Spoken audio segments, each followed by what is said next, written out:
Hello Nigeria, welcome to Newsline. I am Becky Madujemo. Today is Father's Day. Shout out to all good dads out there. May God bless you. Today is also the Day of the African Child. Not once have we let it go unnoticed. It's another time to deliberate on ways to improve education in Africa, how it all started, when it did, and why are contained in a special package.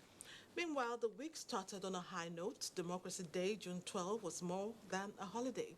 Our plan is to show to you the parade at the stadium, the fanfare that followed the renaming of the center, and the flip side that made the national event more exciting. Somewhere down the line, we shall stop over as an ancient city to experience the traditional fashion and style, while taking a look at the new trend of women enhancing their figure without having to go under the knife. It's a great addition. I hope you watch everything. For now, let's join Elizabeth Amori for the news. How are you doing, Lizzie? I'm good, Becky, and it's nice to see you. Welcome to the news segment of Newsline. Today is Father's Day, a day set aside worldwide to honor and recognize the role of fatherhood. In Nigeria, the day is well celebrated, especially in most churches across the nation.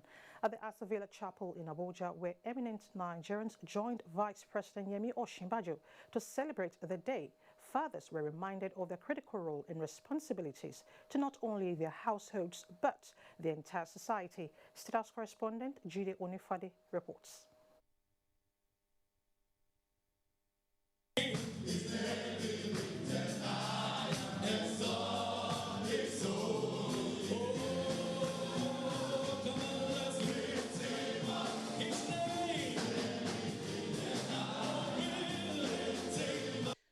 This is the mood here at the Rev'd Chapel on this occasion of the 2019 Father's Day celebration.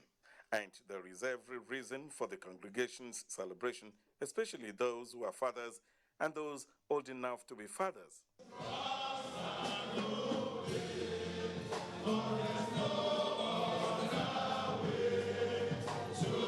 Apart from being the head of their various households, which comes with the task of providing for the needs of the family, for some, having the backing of the people and surmounting the burden of governance is enough cause to celebrate. Every good deed has its reward, and this is true as the people present special artworks to President Muhammadu Buhari, Vice President Yemi Osinbajo, and the Secretary to Government of the Federation, Boss Mustafa, including service chiefs.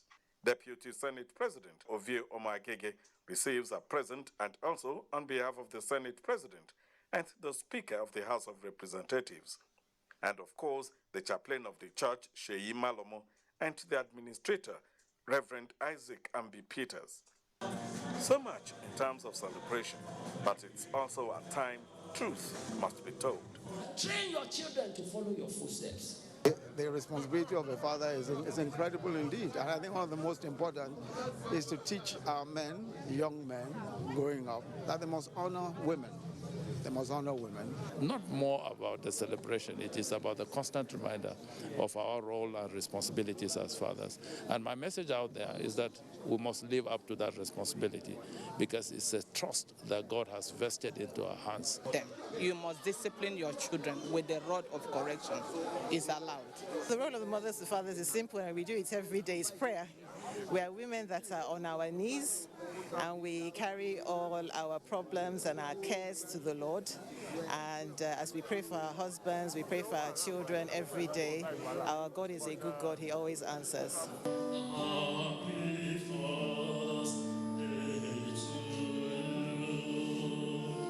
From the Rev'd Chapel, Jude Onifade, NT News.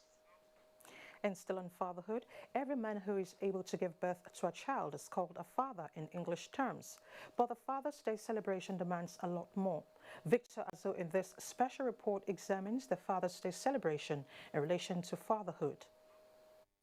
5 o'clock in the evening, Godwin Akol walks into his home.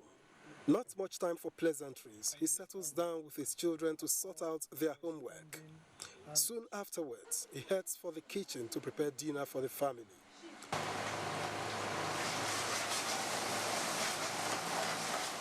Now, this is no fluke. It is almost a daily routine for the 49-year-old civil servant and father of 4, whose wife is more often away at work, being on essential duty. It turns out Godwin is not alone in this. Many fathers are not only loving, faithful, and responsible towards their wives, they look out for their children in every way possible. Some permanently play the role of both father and mother towards their children, for one reason or the other. The English language describes men as fathers only in relation to having children, but it is men like Godwin that inspired the Father's Day celebration. Fatherhood to me, it means being involved in the livelihood of your children, most especially their activities, their emotions, and their education, and loving them unconditionally. Being a father is not just having wife and children. Being a father is being an ambassador of God in the family. American Sonora Smart Dodd, who was raised alongside his 5 siblings by their widower father and Civil War veteran William Jackson Smart, proposed that a day be set aside to honor fathers in 1909 after listening to a Mother's Day sermon. The celebration, which has become popular since the early 20th century, is commemorated on the 3rd Sunday in the month of June every year. Father's Day is dedicated to honoring fathers and celebrating fatherhood, paternal bonds, and the influence of fathers in society. And on a day like this, the sermons are not in short supply from the pulpits, reminding fathers of their roles towards the family and society. They are protectors, they are providers, and they will ensure that the family are in good state always. If they live very well, guide their children and their wives, you see that the society will be better for it. As Nigerians therefore join the rest of the world in commemorating Father's Day, it is hoped that Godwin and indeed other fathers will draw strength to continue to be steadfast in the performance of their responsibilities. And for Godwin's children and other children around the world, it is a day to say, Happy Father's Day! In Abuja, Victor Azu, NTA News. To other matters now, the European Union Election Observation Mission to Nigeria has released its final report on the 2019 general elections with 30 recommendations. Key among their recommendations is improvement on future electoral process. Timothy Yusuf reports. The European Union Election Observation Mission says INEC has significantly improved in its electoral process, but some of the systemic relapse seen in the 2019 general elections and the relatively low levels of voter participation demands electoral reform. The 30 recommendations prioritizes 7 key areas, including the need to strengthen INEC procedures for the collation of results to improve integrity and confidence in electoral outcomes. The Interagency Consultative Committee on Election Security, chaired by INEC, included all of the responsibility security agency. We recommend that in the future it works more transparently and inclusively by holding regular consultation with political parties and civil society. There are aspects of the report that we think are vague and are not definitive enough. For instance, if they say the results collation process is not transparent enough, I expect them to be very clear as to what they expect to happen over and above or beyond what we have in the Electoral Act presently. Meanwhile, the presidency has welcomed the report of the European Union on the 2019 general elections in Nigeria, promising to analyze it and act on the recommendations. A statement from the Senior Special Assistant to the President on Media and Publicity, Garba Shehu, notes that the EU did not question the results of the presidential election. It adds that it is a further proof that the polls reflected the overall will of Nigerians and that the world is solidly behind the re-election of President Buhari. In Abuja, Timothy Yusuf, NT News. Now to security. The Muhammadu Buhari administration is working with northwestern state governments in pursuing an urgent revamp of the national security apparatus in the sub-region following the infiltration of bandits into areas otherwise secure. This is coming on the heels of the recent killing of 34 persons in an attack on Tunga Kafo and Gidan Wawa communities in Shinkafi local government areas of Zamfara state. A statement by Garba Shehu, Senior Special Assistant, Media and Publicity says President Buhari, who expressed sorrow over the renewed attacks, extended his sympathies to the governments and people of Sokoto and Zamfara states and charged all stakeholders made up of the federal security agencies and the states involved in drawing up the long-term strategic defense plan to begin its immediate implementation. States are providing additional vehicles in addition to those provided from the center. The federal government is establishing new forward operation bases, and when all of these come together, the ongoing operations will be scaled up. The National Emergency Management Agency, NEMA, and the various state emergency management agencies, SEMA, are expected to streamline their operations to provide succor to displaced persons, thousands of whom are taking refuge in the neighboring Niger Republic. The full implementation of the plan is expected to provide security for residents to return to deserted communities. President Buhari assures once again that his administration is fully conscious of its responsibilities to protecting the life and property of citizens and will not fail in that regard. With the sole purpose of strengthening and solidifying its political mandate, the Labour Party held its national convention to brainstorm on ways and strategies in which the party can become a more formidable player in the political space. Patricia Esamaluba reports. It was a gathering of members of the Labour Party. The agenda was to elect new party officials and strategize on actualizing the vision and mission of the party for the next 4 years. The event had in attendance representatives of the party across the geopolitical zones of Nigeria. Highlight of the party convention was the election of candidates into office under the close supervision of the national chairman and the organizing committee. Those who support say aye. Aye. Those against say nay. The ayes have it. Is duly elected. The National Party chairman in his remark assured Nigerians of the party's commitment to providing a realistic system of governance in line with democratic rule. We have come to chart a new course for our great party by electing officers that will manage the affairs of our party for the next 4 years. The Labour Party will address the issue of political power, not as an end, but as a vehicle for national transformation and governance which is consistent with the tenets of social democracy. The newly elected officials on their part promised to discharge their duties in line with the party's vision, promising to promote service to the people rather than self. The office of the National Vice Chairman for the geopolitical zones, National Secretary, and Deputy National Secretary were among elective positions confirmed at the convention. Patricia A. Semiluba, NTA News. Meanwhile, the Buhari Media Organization has described the People's Democratic Party's statement on June 12 as a cacophony of lies. According to the Buhari Media Organization, the declaration and actualization of June 12 as Democracy Day is a watershed in the history of a democratic journey, and the PDP government did not play any role in shaping that history. In a statement, the group says that the most significant factor that differentiated APC government from PDP's is the fact that Nigeria under President Muhammadu Buhari has played a pivotal role in administering justice to correct the errors of the past, which was the annulment of June 12, 1993 election. Now, the Nigerian High Commission in New Delhi, India, was not left out of the celebration of Democracy Day.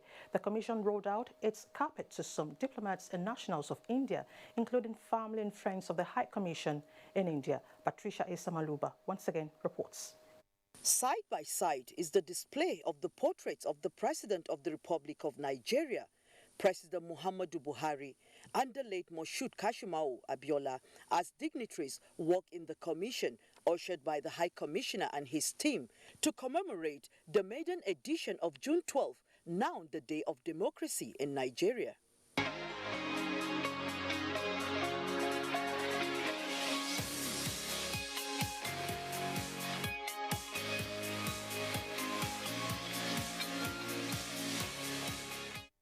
The High Commissioner, Major General Chris Eze, retired, took time out to applaud the present administration for recognizing June 12, making it a dream come true for the plight of those who lost their lives in the struggle for democracy. He assured the guest of Nigeria's zeal to make both government and business partners have a conducive atmosphere for partnership. The guests were thrilled to Nigerian cuisine and musical entertainment, which the country is known for, not letting out a toast to wish Nigeria more grace to lead the way of a peaceful nation. This year's Democracy Day celebration is a unique one in the sense that the nation is now set for a participatory and representative government. Patricia A. Samiluba, NTA News. Let's now beam our searchlight on the African child. More than 1,900 youths across 10 Nigerian states and the Federal Capital Territory will be presenting their petitions to the governors, parliamentarians and policymakers on the need to act on commitments to increase access to quality education for all children, especially girls. This is coming as the world marks the Day of the African Child with the theme Humanitarian Action in Africa, Children's Rights. Olayinka Ojo reports. On June 16, 1976, hundreds of students were shot in Soweto, South Africa, while demonstrating for their rights to quality education. To honor their courage, the Organization of African Unity, now African Union in 1991, established the Day of the African Child. Today in Africa, we have over 59 million children who are not in school and learning. With more than 10 million children in Nigeria unable to access safe and quality education, these young advocates are using this rally to hold the newly elected government officials at all levels accountable to their campaign promises. Support evidence-based planning and funding in education sector through the development of a well-articulated participatory developed education sector plan. Provision of key watch facilities in at least 50% of schools. Allocation and release of resources for education, especially 50% of the education budget to go for basic education. While calling for improved school infrastructure, massive enrollment to bring all children to school, and targeted investment to ensure uninterrupted 12 years of school for girls, this 9-year-old girl, Shise Allah, a poet, is advocating for the provision of more incentives for female teachers, as this will increase enrollment of girls in school. Education. It leads us to the path of prosperity and gives our tomorrow a sounding security. The event, taking place in 10 states and the FCT, also featured the release of UNICEF Passport to Your Rights, expected to reach every Nigerian child by 2030. Olayinka Ojo, NTA News. Now to issues of national concern. One of the campaign promises of President Muhammadu Buhari is the fight against corruption. The Gombe State government is keen into this as the governor Muhammadu Inuwa Yahya has declared war against corruption. Emmanuel Akila reports that the governor is walking the talk. We know of all the atrocities being committed. Be rest assured that we shall take steps to address all illegalities. With this declaration on his inauguration, Governor Inuwa Yahya set up the Committee on the Recovery of Illegally Sold Assets of the state. Within its terms of reference, the committee makes some recoveries.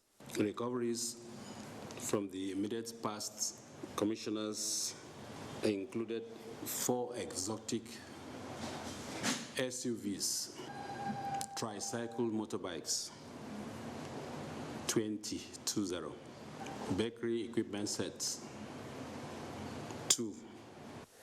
Retired Group Captain Peter Bilal appealed to other beneficiaries of the alleged illegally sold property of the government to surrender them. Peter Bilal gave assurance of using legal procedures in their task of safeguarding public assets. In Gombe, Emmanuel Akila, NTA News. To security now, the collapsed discernment and amnesty initiative of Zamfara state government will be revived and pursued with greater vigor and commitment towards addressing the prevailing security challenges in the state.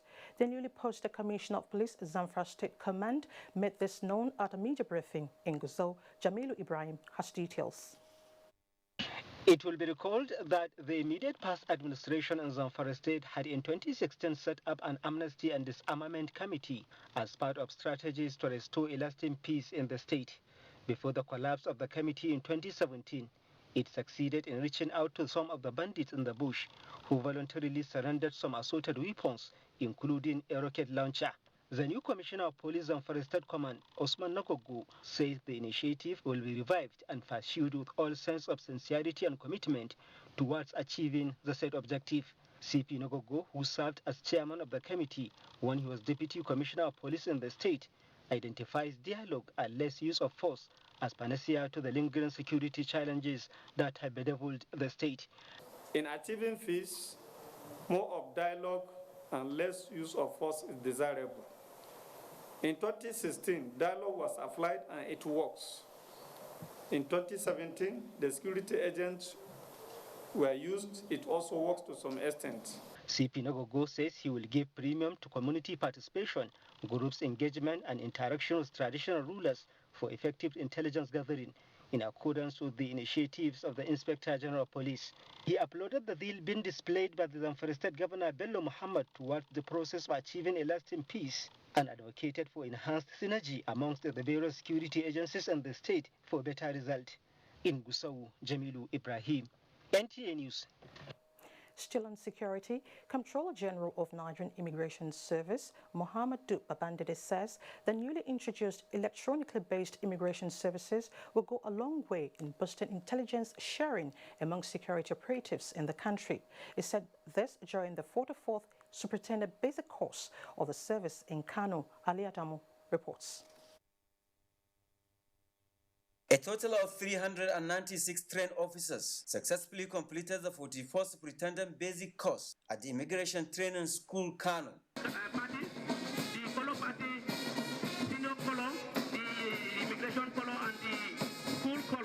The comptroller of the Nigerian Immigration, Muhammad Babandede, disclosed that the service will, in the next 3 months, commence the issuance of residence permit to foreign nationals to complement security efforts. Once we kickstart this registration, any person who is not a citizen of Nigeria and has stayed for a period of 90 days must register biometrically in the state the person resides. And it will be compulsory for Nigerian to report the registration also if a non-Nigerian has not registered. Babandede noted that Nigerian Immigration Service has taken steps in ensuring that Nigerian borders are secured, saying that 611 officers were trained in modern border management in Kano. Permanent Secretary, Ministry of Interior, Virginia Ihoria, charged the graduates to remain disciplined and continue to discharge their duties with sense of patriotism. As the supervising ministry of your agency, we shall continue to ensure that we attend to the genuine needs of all the services under our purview, including the Nigerian Immigration Service, in order to achieve enhanced service delivery to our citizens. I urge you all to uphold and apply the requisite knowledge and good values you have imbibed during your training as good ambassadors of the school. Highlight of the passing parade was a display of the threats of Nigerian Immigration Service towards securing the nation's borders. In Kano, Ali Adamu, NTA News. President Muhammad Buhari has heartily congratulated First Republic Aviation Minister Chief Mbazulike Amechi on the occasion of his 90th birthday anniversary. In a statement by the special advisor to the President on Media and Publicity, Femi Additional, President Buhari joins family, friends and well-wishers to celebrate the elder statesman, foremost nationalist and respected community leader who has remained steadfast in preferring the way forward for Nigeria and building bridges that will help strengthen the foundations of the country.